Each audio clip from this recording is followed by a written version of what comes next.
당신 옆에 있는 그 사람 정말 믿을 수 있는 사람인가요? 평소에는 누구나 좋은 사람처럼 보입니다. 친절하고 배려심 깊고 정의롭게 말하죠. 하지만 단 한 번의 순간이 그 모든 가면을 벗겨냅니다. 일본의 전설적인 사상가 나카무라 템프는 말했습니다. 사람의 진짜 모습은 이 5가지 순간에 정확히 드러난다고요. 오늘 이 영상을 끝까지 보시면 여러분은 평생 사람을 보는 눈이 달라질 겁니다. 나 자신조차 몰랐던 내 본성도 발견하게 될 거예요. 첫 번째 순간, 위기에 처했을 때. 첫 번째 순간은 바로 위기에 처했을 때입니다. 여러분 상상해 보세요. 어느 추운 겨울날 밤, 눈보라가 몰아치는 산속. 동료 한 명이 넘어져 다리를 심하게 다쳤습니다. 이때 사람들의 반응은 크게 둘로 나뉩니다.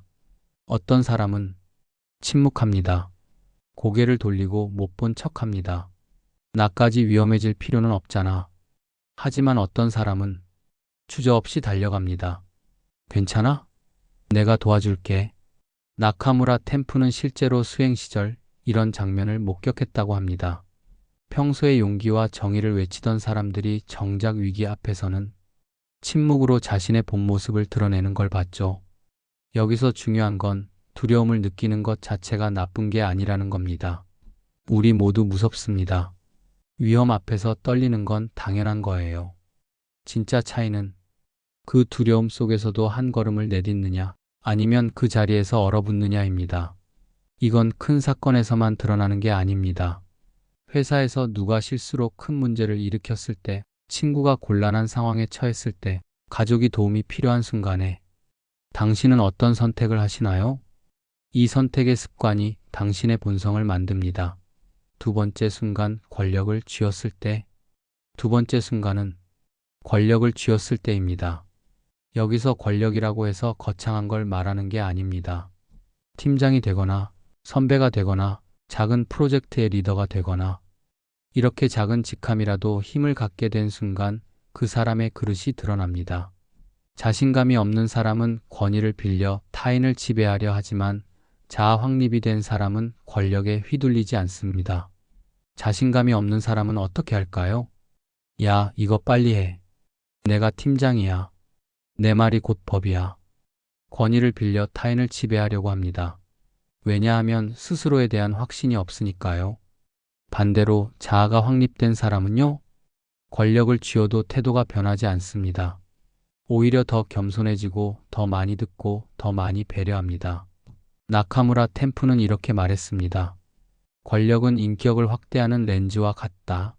겸손한 사람은 더 큰 존경을 받고 오만한 사람은 고독과 불신을 부른다. 여러분 잠시 생각해 보세요. 후배에게, 부하에게 혹은 서비스 직원에게 무언가를 요청할 때 이게 정말 상대를 위한 건가? 아니면 내 우월감을 과시하기 위한 건가?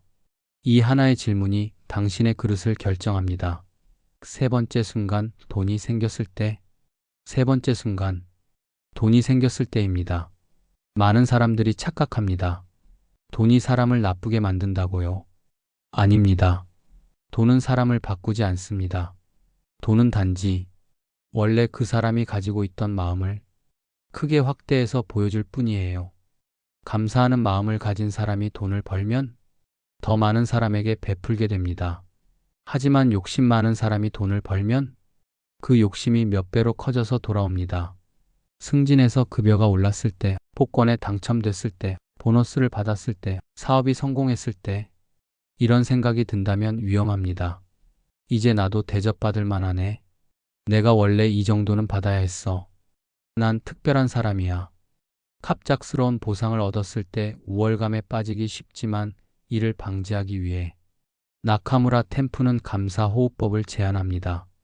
방법은 간단합니다. 크게 숨을 들이마시면서 마음속으로 외치세요.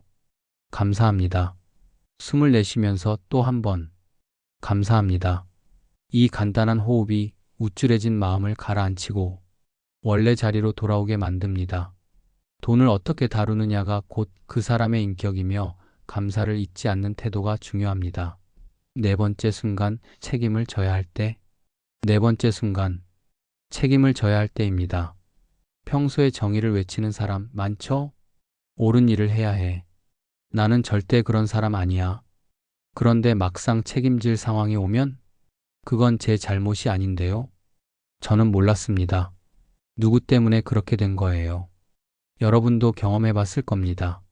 프로젝트가 실패했을 때, 누군가 책임져야 할 때, 손해를 감수해야 할 때, 어떤 사람은 재빨리 손가락질합니다. 남을 향해서요. 하지만 어떤 사람은 묵묵히 고개를 숙입니다. 제가 하겠습니다.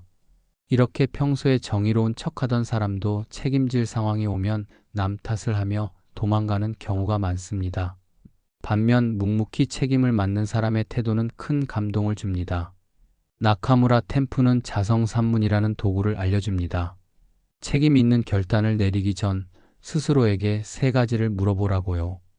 첫째, 그것은 정말로 올바른 일인가? 둘째, 나의 신념에 반하지 않는가?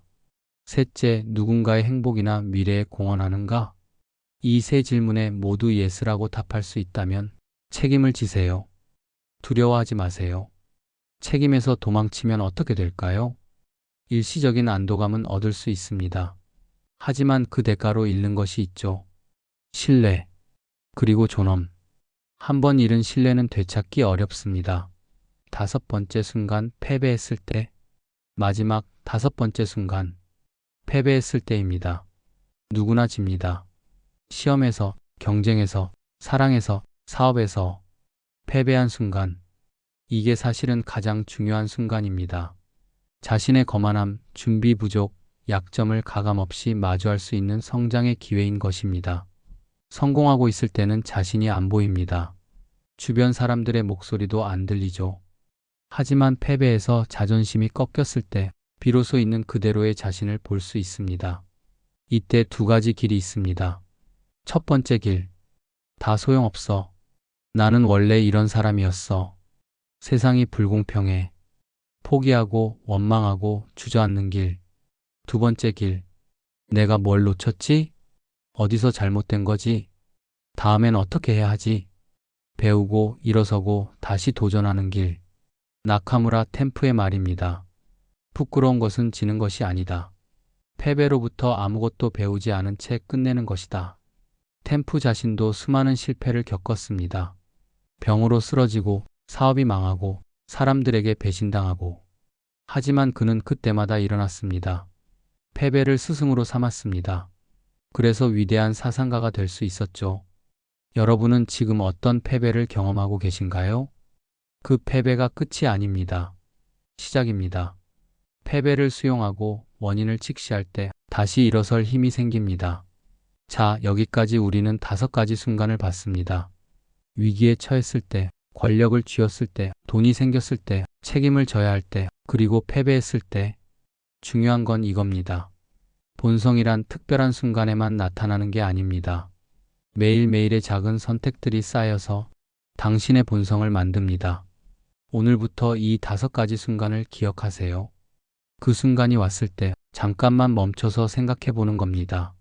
지금 내가 하려는 선택이 나를 어떤 사람으로 만들까? 좋은 소식이 있습니다.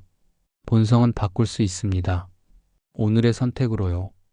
당신은 어떤 사람이 되고 싶으신가요?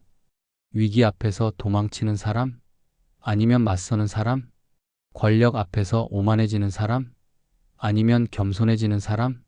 돈 앞에서 탐욕스러워지는 사람? 아니면 감사하는 사람? 책임 앞에서 회피하는 사람? 아니면 떠맡는 사람? 패배 앞에서 포기하는 사람? 아니면 배우는 사람? 선택은 여러분의 몫입니다. 그리고 그 선택이 결국 여러분의 인생이 됩니다. 여러분의 지혜로운 선택을 응원합니다. 오늘의 선택이 내일의 나를 만든다. 감사합니다.